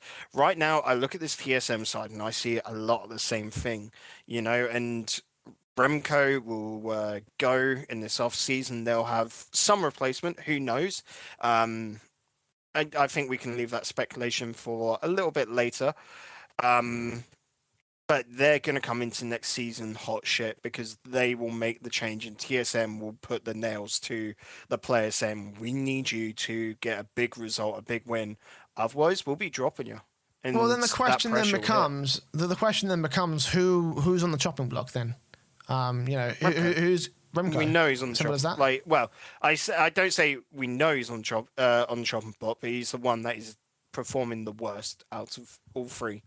Like, Alpha's safe as can be on that side unless they drop the entire team, which could happen if they don't stay up. You got to think of that. Yeah, a lot of questions and a lot of danger around TSM right now. Again, like it's just been such a disaster of a season for TSM, and even despite the fact that Complexity got shut out, like I still feel like TSM looked like the worst of the 2 teams. Like just because of the level, just because of the disparaging difference between their main player and the 2 others. Like that's just such an insane sort of. It's such a. How do I describe it? It's like such. It's how do I say? What am I fucking trying to say here? It's such an unsustainable way of playing Rocket League. And that's the main issue with TSM. Continuously went to game 5s and couldn't etch it in the end, whereas TSM got shut out quite. Like, I say shut out, but, going back through the results, they got 3-1 against Reciprocity, 3-0 against Barca. Of course, they just beat out Complexity 3-2, but then they got a win against Veloce, which we still have no fucking idea how they did that. But then 3-0 against Dig. Yeah, TSM just... They struggled this season quite heavily. And their wins, I would say, would come on days where their opponents weren't good. Like Mouz in week 1 was shite. Veloce had a really weird week 4.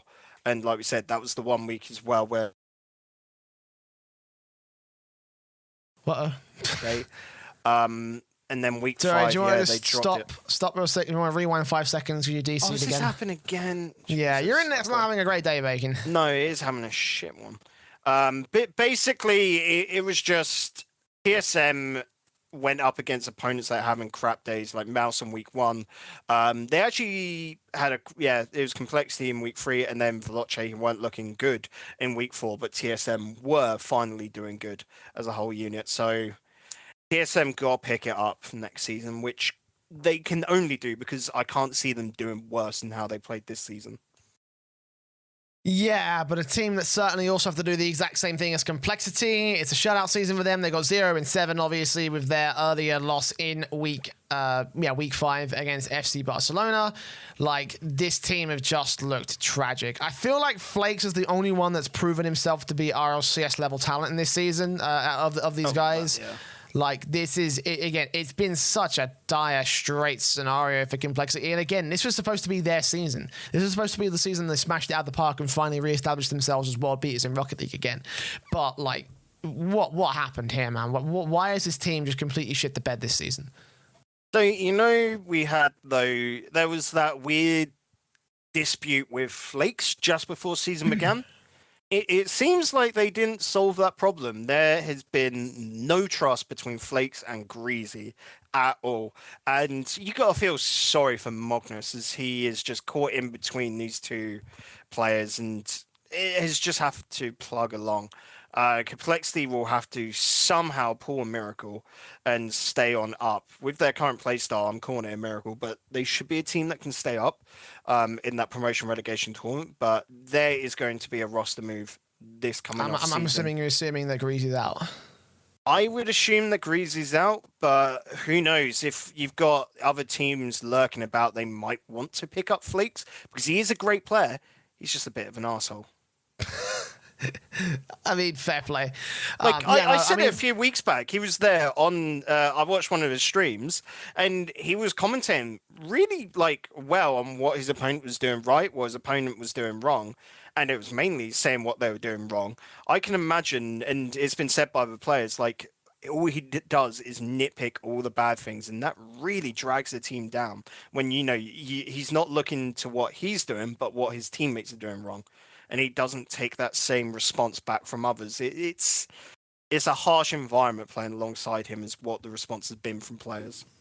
Well, what do you think? Do you think his performance may have justified any sort of way for him to stay on the Complexity lineup? Or I mean, I think so. Greasy hasn't had a good season. So. It certainly feels to me like Complexity, like he's been the problem child of Complexity. You know, like way back when they got rid of, when they got rid of Metz. Was it Greasy? Did Greasy replace Metz and RS back then?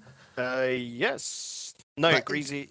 Yeah, Greasy replaced Metzer because a lot thought Greasy would have done better, and that shut the bed. Yeah, so like that is that feels to me like Greasy's always been the problem child for Complexity ever since his first introduction to the roster, and the question now remains: is he going to continue to be that for Complexity? Do they really have enough trust in him? Does Magnus still believe that Greasy is the answer? Like for me, it feels like him and Flakes should remain, and they should find a new third. Maybe fuck it. Maybe even Alpha could be on the chopping block for that because that'd be fucking awesome. I'm not sure if it would clash with Flakes' playstyle because I know he's also pretty offensively based, and that might cause some issues with Complexity. Obviously, being the being the same sort of FCB syndrome that we've seen this season. But Complexity, I think Greasy Meister needs to go at this stage. Like they've had 2 seasons with him, which have been absolute disasters. Directly or indirectly because of him, I feel like Complexity really do need to think about putting him on the chopping block. So you say that it's not been, I would argue, directly. It's been indirectly. So them bringing, it was a lot's choice to bring Greasy on in to replace Metzer, and that was not a right pick because they didn't work as a trio. This season, it's more been because Flakes didn't trust Greasy, so Greasy couldn't actually pull off his job because Flakes was near enough double committing all the time. I give the option. I give the option of it being direct because I don't know what the specific internals are like for Complexity. So it just seems pretty much like, what do you do? Do you get rid of Flakes because he's hurting the team's morale? Or do you sort of appease him getting a new third because Flakes is the better player? And you just get in a new third that accepts it and say from that point onwards, no more from Flakes. It is a hard choice for this team, but I reckon it will be Greasy. I'm going to err on the side of appeasing Flakes, to be honest, because as you say, it feels like the power dynamic is between Greasy and Flakes, and if Greasy really is as much of a toxic asset as you mentioned in terms of being as nitpicky and very damaging to the team morale, then Flakes could be damaging, but it seems like Greasy is also reciprocating that damage. So it's a case of one evil or the other, and for me, Flakes is the better player. So where you'd obviously it go should ahead be and the pick safer him. choice, sticking with Flakes in that one. Yeah. Because Complexity looked very committed to this team after everything that happened. Bringing in the coach, that was a part of what Snasky was trying to do, is trying to help them morale. team. Hasn't really worked, but you could see Greasy leave, and then maybe I could see a pickup from an RLRS team or someone along those lines where they just wanted a new hot talent to come on into the RLCS level and just be an explosive team. Well, there's a lot of potential. I mean, you know, Disacombobulators, ASM, Method, and Singularity. Two of those teams might not make it in to the championship series next season. Like, imagine if Disacombobulators, for example, didn't make it into the championship series, and they wanted to pick up one of those guys. Like, fucking hell, like that would be an amazing opportunity for one of those guys, an amazing sort of pickup as well for Complexity. So. Certainly, that's a decent amount of speculation you could talk about, and potentially you could see something coming out from that. But we'll leave it there with Complexity again. I think we've said all we can about this team. They'll be fighting for their lives in the relegation tournament in a couple of weeks' time, and we'll do more about that when we come up to the point. Let's talk about Dignitas, because I wanted to share some love with them. We've been very quiet talking about Dignitas this season. Like, I think we've sort of let them sort of do their own thing. Like, there are a lot of other storylines with a lot of other teams. We're talking about Reciprocity and their sort of, like, you know, rise to prominence in the last few lands and whether they were going to carry it over. We talked about Veloce being the unlikely team, TSM and Complexity and FC Barcelona fighting to stay out of the bottom three. But Dignitas sort of been chilling in the middle of that table, and they've sort of been having a decent enough time at just sort of staying as close to the top six as they possibly can. And it's worked for them because they're currently in 5th place. Obviously, they have to fight for the lower bracket of the regionals. But considering this is not the same Dignitas from season 5, which of course had the incredible dominant dynasty run, I feel like considering the players that are in this lineup and considering the complexion of it, like it's not a bad result for them. Again, they've been quietly getting victories. They've been quietly moving further and further forward. They've been quietly sort of like, you know, picking apart sort of certain rosters. Again, the most recently being Renner Vitality, and a very unexpected result in my opinion. I think that overall they've sort of had a pretty decent sort of run over this season. Yeah, because you got to think this was a reformation season for Dig after losing, you know, players and that. They had to try and work it out once again. Veloce were an unexpected factor to the season as well. So Dig were probably thinking, okay, we're going to look for, you know, a top 4 finish, try and make lands. Well, they got 5th, and again, that was down to Veloce not really being the expected team, like, amongst that mix. So they're doing okay. It'll come down to this weekend, of course, in the playoffs. They got Barcelona to start things off, which should be a win by all means. It's a hard toss-up, but realistically, they're looking to try and make land. At the very least, they've got to win their first game to keep confidence, but they're into next season. Just let it be. They'll be doing a lot of work in the off season, no doubt, to try and fix things up, because they're a team that do have the potential. We've seen them, you know, do well before. Beyond the summit, you know, where they did that massive lower bracket run, they can do damage. They just got to somehow fix it as an entire team, because it's always a case of the whole team looks bad or the whole team looks good. There's not a one player factor to to the Dignitas side, is there? Where one player is not working on the day, which is not the case for any other team at all. It is a whole team problem. Yeah, well, I was going to say, because like it is kind of a bit of a, it is, as you say, you know, it's very like up and down for them. They had a top 6 at Rocket League, at the Rocket League Showdown in WSOE at the very beginning of the year. Then they had first place at Leipzig, and then they had 5th in the recent in last season. They came top 4 at Dallas, and as you say, the lower bracket run at Summit, and then here they're sort of sitting around 5th place, which might be their ending position, but we have to find out whether or not they'll be able to do so. Of course, in the promotion playoff, also in the regional playoff, I should say. With Dignitas, I think the next season might be a bit of a concern for them though, because they have been quite quiet, and I think they've got to be a bit more louder if they want to try and stay up. Because some of the talent coming through the ranks, especially if TSM and Complexity get relegated to Discombobulators and ASM, like that's fucking scary for any of the teams right now. Especially if you are like Dignitas and FC Barcelona teetering on the edge of losing that. Like again, FC Barcelona in particular, they were a single result away from being in the 7th position. As opposed to TSM. So, you know, Dignitas might have to work on that consistency to a certain extent. They might have to work on just generally being a better team. I'm not sure if a roster move would be justifiable at this stage. We have to keep our eyes. Out of the top teams, I reckon the only 2 that would be looking at roster changes would be Barca and Dig at this point, Jay. And Dig, you would probably imagine it would be Yukio on the way out there. Panda being the captain of the team, Astral the newcomer, and has been doing good, but Yukio has not felt good this season. So he could be up for a change. Again, who do you change him for?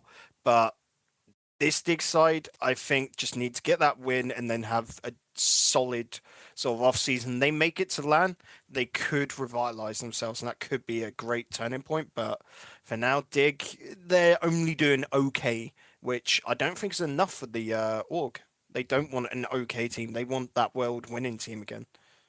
Well, let's see how well they will do in the promotion. I keep saying promotion playoffs. Fucking hell. The regional playoffs in a couple of weeks' time. For now, we're going to move on and talk about mouse sports. I think you called them bottle sports this week.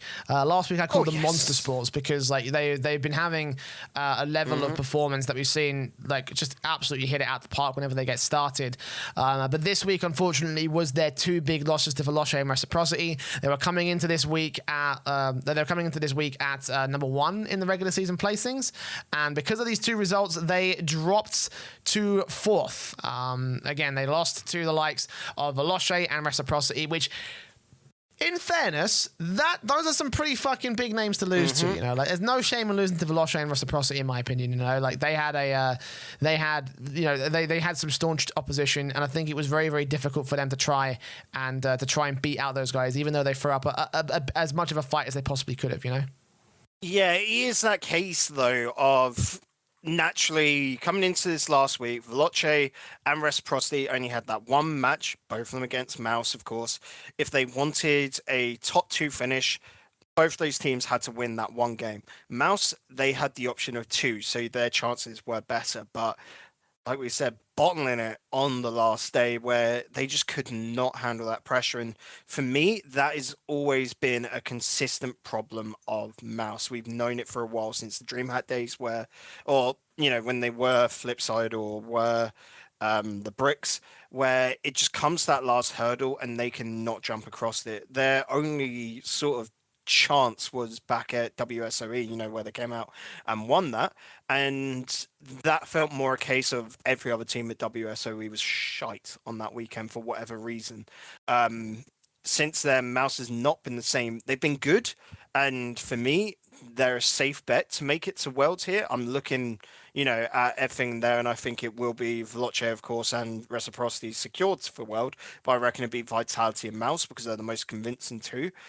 But when it comes to Worlds, I don't think they'll have a good showing at Worlds. They're a team that they'll do the job, but they won't excel. They won't go the extra mile, and that's the problem for me right now. They're a team, man. Like, I think, is safe together, but there just has to be some sort of spark to get that extra little bit out of them. Well, here's the thing, though. In weeks 2, 3, and 4, we saw spark from them in like a really good fashion. They had some really monster series coming out from them. Rena Vitality lost out to them. FCB got decked. Dignitas got decked as well. I think if they held that form in against Veloce and Reciprocity, it would be singing a bit of a different tune. I don't know. It feels like this might have been an off week. We'll have to see how well they'll do against Rena Vitality in the playoffs. If they beat them, then I think that they can still do some damage at LAN. Again, it's that same conversation. It's like the style is there, the formation is not, and that's the problem for a team like Mouse Sports, is that they are so reliant on speed going ham, and they are so reliant on all the rest of the players just sort of like going fucking awesome. They haven't got a backup plan, essentially. They haven't got a way to sort of pick it up whenever they do not have those things in place. And for Mouse Sports, I think that's the ultimate thing that's hurting them more than anything else. Again, I think they're the best wild card pick for a LAN for a LAN victory. But the problem is that again, it all comes down to how they're doing on the day, which is the worst thing you can have in terms of having a prediction for a team. Like we had it with Epsilon back in the day. It's like, how are they doing on the day? We have no fucking idea, therefore I can't tell you. You literally just put it up. They don't have a plan, Mouse, and that is always a problem. You listen to, like, you can go and listen to those YouTube videos, where they after the reverse sweeps, and it is just always that case of, no, we can still do this, and it's more of that morale boost. But that is not a plan. They're not talking about what is going wrong, where there is the holes in their opponent's attack. There's no sort of strategic communication between the players, which I think needs to start happening. Yeah, no, absolutely. I'm agreeing with you again. You need to have some sort of plan in place, else you're not going to go that far at all. Even if it is something as basic as like, right, we need to enable this player, or we need to do this, we need to do that. It's like, okay, you can't just go in and say we've got to win, because that's fucking. That's obvious. Everyone obviously. How How are you going to win? Are you going to play offensively? Are you going to play aggressively? Are you going to go all out in the first minute, get the first goal, and then play really defensive and passive and try and just try not to get try not to get any more goals in there in the back of your net? Are you going to try and play keeper ways? Are you going to try and play control? Are you just going to go a strike for the whole 5 minutes and hope for the best? I wouldn't recommend that strat, by the way. There is, there's so many things you need to think about in terms of how you're going to get that victory. And again, as you say, those videos are very insightful to me, because it does show that a lot of the feedback and communication is very sort of like.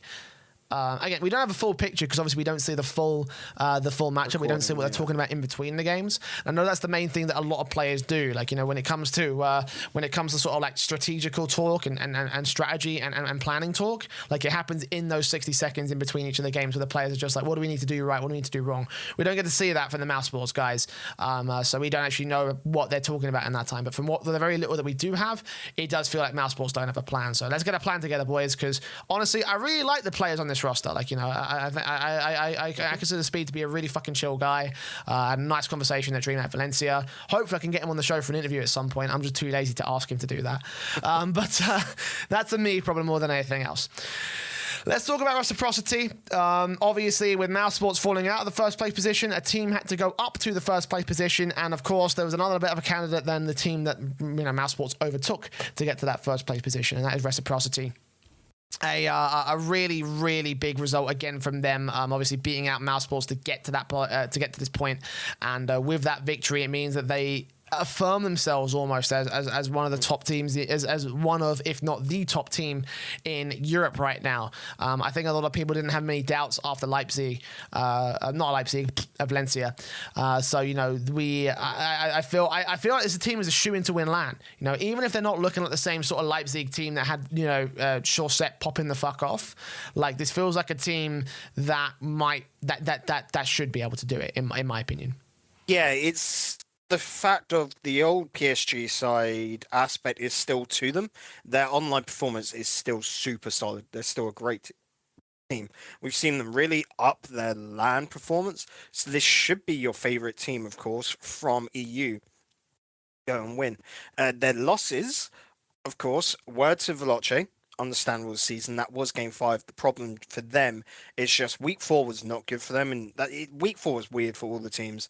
Going to game 5 against Complexity, but then also getting 3-0'd by Vitality, and I want to say it was a fairly convincing 3-0. It wasn't. It was 2-0, 4-1, and then 1-0. Vitality have just got a weird style at the moment where they do go for very low scoring games, and they'll hold that, and it is so impossible to break their defense at times. Like, they can only focus on either the attacking side of things and leave an opening in defense so you get high scoring games, or they'll just go for that low scoring bit and you can't break Vitality's defense. They're a really weird side to go up against, and for me the second favourites for Worlds to maybe do a back-to-back. But right now Reciprocity are looking dead set for the finals of Worlds. They're looking to be able to make the run, and that is a fantastic thing for them, of course. Dropping PSG, getting that new org in, the lads are happy. You've seen a regaining confidence in Ferrer, definitely. For me, he always seemed to be a little bit down towards the end of that, and Chaussette is finally again popping off since the summer. He's regained that ultra striking force. No longer is it having to rely upon Fruity to be a strong attacker. He's able to fall back into more of a supportive role, which he's the best at. Like, if you're looking at supportive players, Fruity is right up there. We were saying, you made the point earlier, he does have that point of contention for MVP of the team, Fruity, but that's because of what he does is not like high point scoring aspects. It's just more to enable his two teammates, and that is a good role to have. This is a team that's got it thought out, and Reciprocity for me are rightfully top of EU at the moment. Yeah, and I can't really say anything more to that. Like, again, this team is probably my pick for overall champions, and that's basically as much as I can say about them. But another big storyline I wanted to talk about, and I think we've talked about it a lot over the course of the last few weeks, is all about Veloce. Veloce are Velocing the fuck out of control. I tried to figure out some sort of pun I can make there. That sounds really wrong. I do apologize for everyone that may have been weirded out by that, but they are just they are so good right now. Like this again, as I was saying, this is the point. This is the point I was making about why we should have auto promotion in the RLCS. It's Veloce. Veloce had the perfect season last season. Unfortunately, because of shenanigans, they were able to make it back in. They were able to try and contest in the RLCS. And look what they've done with it. Look what they've done with it. Like their performance should be rewarded in the rival series, and they just about held it together. They just about were able to maintain control and just about be able to get into the championship series because of Triple Trouble. And now here they are, and they're doing that opportunity justice. They've not choked it. They've not fucked it up. A lot of people had them down to go in the relegation. Well, they didn't even go there. They went 3 steps higher, and here they are. They're going to LAN. They are second team in Europe right now, and that's massive. Again, it's such a big sort of result for a team that, as the analysts were always constantly putting it, they shouldn't have been there. Well, guess what? They should have been there. They always should have been there. This is a team that deserved auto promotion, and they got auto promotion. They're the case study for why we should have auto promotion in the rival in the championship series and the rival series. And again, Veloce, fucking 2 thumbs up from me. Yeah, the only, looking towards their previous seasons, out of their 3 seasons, they dropped down, of course, after season 4 of RLCS to the RLRS, to which they then came first in season 5, didn't make it through.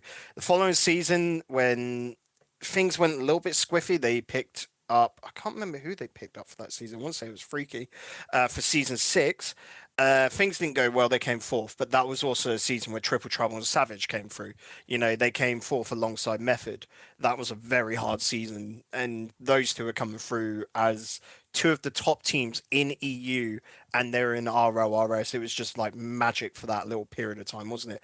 Coming to season 7, they top it, but bottle it at the promotion relegation tournament, and then somehow still come through. And it's such a good feeling for this side to finally make it on back. Yes, Triple Trouble died for this, but you cannot say their death was in vain.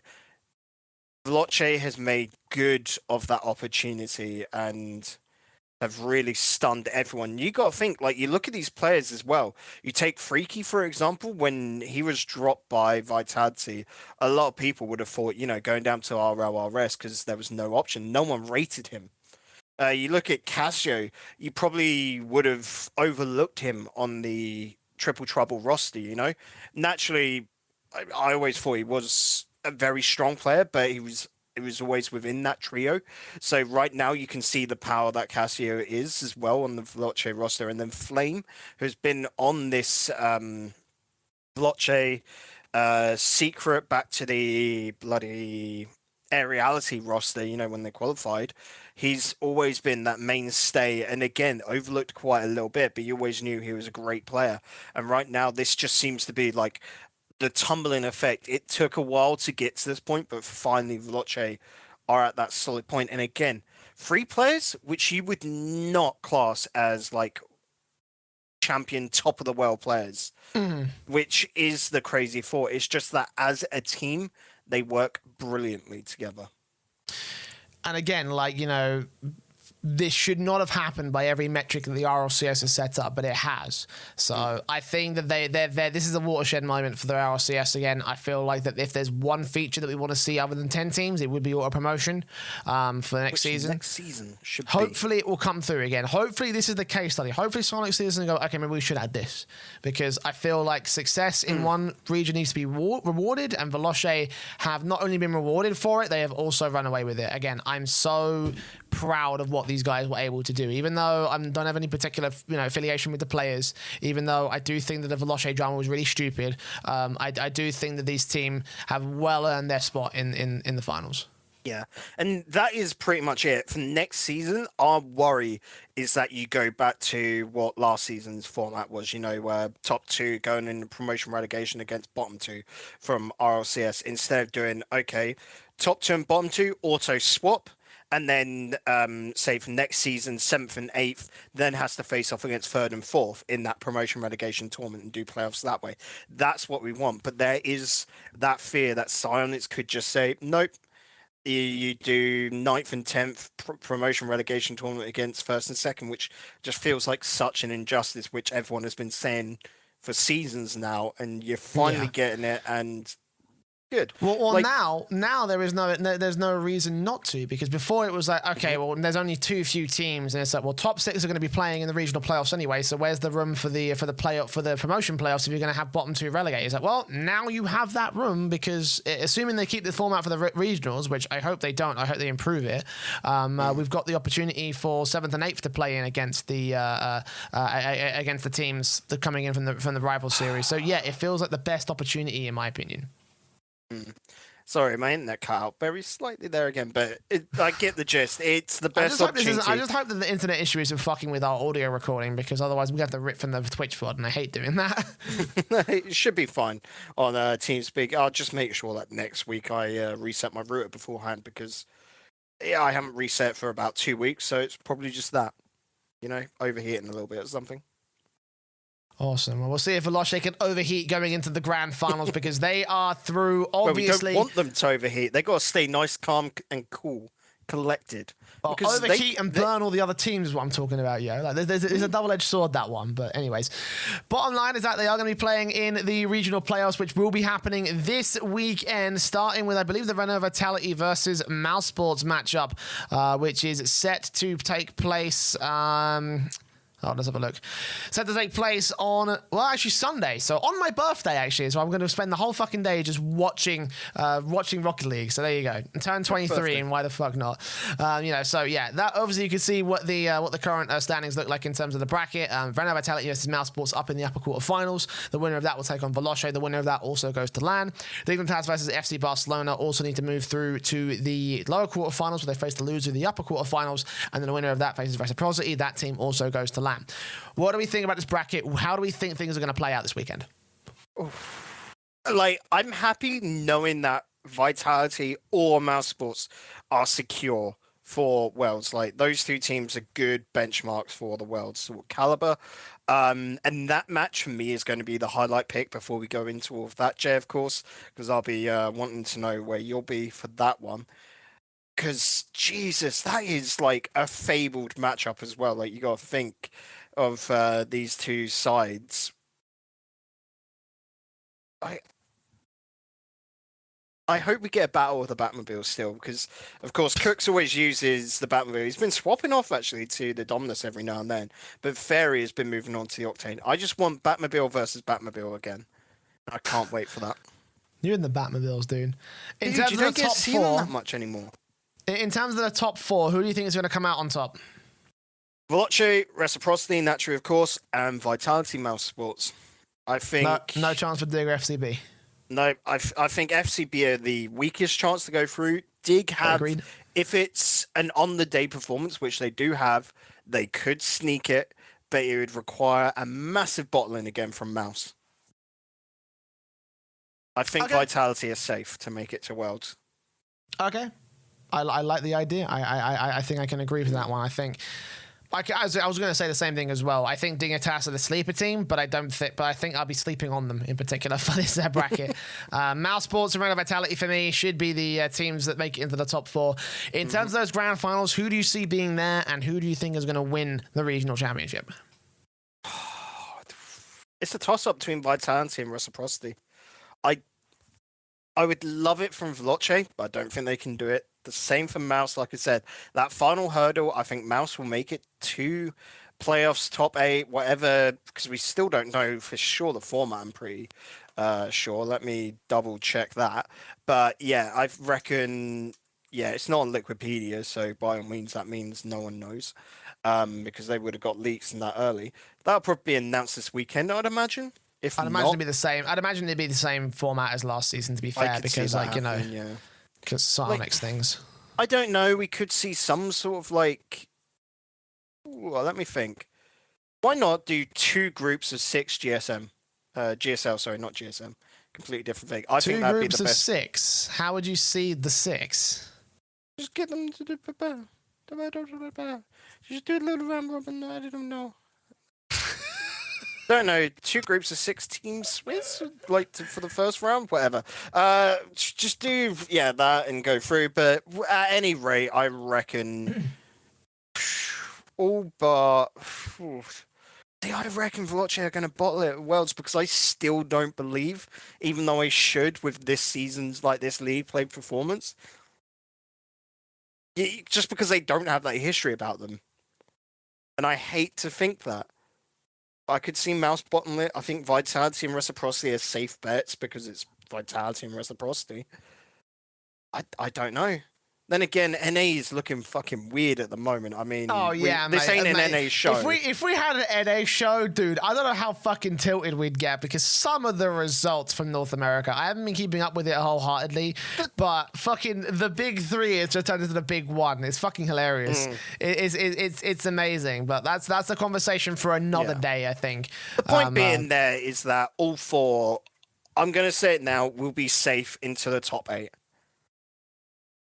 Yep, okay then, that sounds good to me, and we'll see how well they'll be able to do in the World Championships later on down the road. For now, though, again, make sure you're tuning in this Sunday, starting from 5 o'clock, 5 p.m. GMT. We've moved back over because North America have finally switched over their times, like the cretins that they are, and we will be able to see Mouseballs versus Renault Vitality, again, as the first match of the playoffs, and of course, over the course of time, Renault, Dignitas, FC Barcelona, Veloce, and of course, Reciprocity will all be taking each other on, as the final day of the online season will come to a close, and we'll find out who will be the final teams through towards LAN. We'll find out who will be the regional champions. We'll find out who will be the best and who will be the worst of all of the top teams from the RLCS. But for now, that is going to be it. We are done for the week here on RLAfterShock. A little bit of catching up to do. I hope to God we can have a show up next week, but just because we can't afford to miss another week at this stage, like fucking hell, mate. There's too much going on. We've got all this action. We've got to break down the rival series playoffs. We're going to break down the promotion tournament in the next couple of weeks as well. I want to do a feature on casting. I want to do a feature on potentially the whole scene as a whole. There's a lot of stuff that we want to cover, Bacon, and I think we should be back in next week to do the same thing. Oh yeah, from now on, we're safe. It was just the last couple of weeks were, a bit tricky on commitments and that due to timing. But for now, up until Christmas and such, we're good. The only little snag we could possibly have would be around, Worlds with Valencia, but we're trying to... Valencia, what I'm saying? Madrid. Don't worry. We're still stuck in Valencia mode, because obviously we literally, the exact same flat of people that went to Valencia with us in Aftershock, we're all going together as the same thing as well. So we're kind of a bit in sort of Valencia mode still. Which, on that note, is we're trying to get a live show from Madrid at the same time to fit that.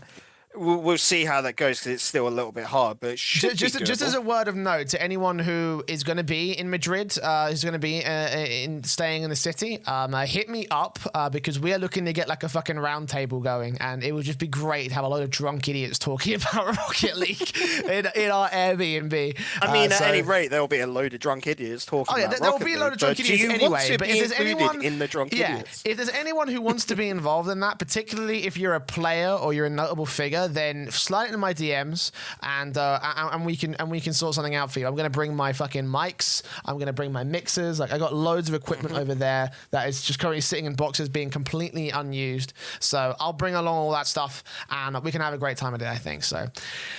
For this week, though, we're done. And, of course, it has been a great week of Rocket League action, all the news, all the mailbag stuff. Of course, if you want to contribute to any of that mailbag stuff, then you can join the Discord that is in the link of the channel and video, in the link of the video descriptions and podcast notes of all the episodes from the audio and video versions. Of course, if you're in Twitch chat right now, you want to get involved and send us a mailbag question, then, of course, it's !Discord in the Twitch chat. Also, get involved in our pick and prediction challenge. We should have one going for the playoff bracket, but again, that's Dex's problem, and blame him. He's been doing fantastic on that. No, he's been doing great. I trust him enough to be able to run it, so just give him a query and he'll be able to sort it out for us. And of course, if you're watching live on Twitch, if you're listening from any of the podcast VODs or audio versions, then you can of course follow the podcast live on Twitch at twitch.tv/RLAfterShock. If you're watching on Twitch right now, then of course you can follow the podcast through various other methods of delivery. In particular, if you want to take the podcast on the go, it's on YouTube, the video version, and of course the audio version is available on Spotify, Google Podcasts, iTunes, TuneIn, and of course many other platforms. The major platforms of audio distribution, all available there. You go to anchor.fm/RLAfterShock to find your favorite platform or request your favorite way to listen. Bacon, any final words before we fuck off for another week? Not really. Just that earlier in the week there was that whole Fnatic pairing with Hello Kitty stuff, and if you haven't seen these things, they are glorious and pink. But now I think this is a prime opportunity, right, for the Wombles to pair with Cloud9. That would be some merch. I'll tell you right there, buddy. I need to get a compilation of your best fucking final words from Bacon thing. That would just be such a funny video. Anyways, thanks for watching, and we'll see you back here next week for even more of the Aftershock.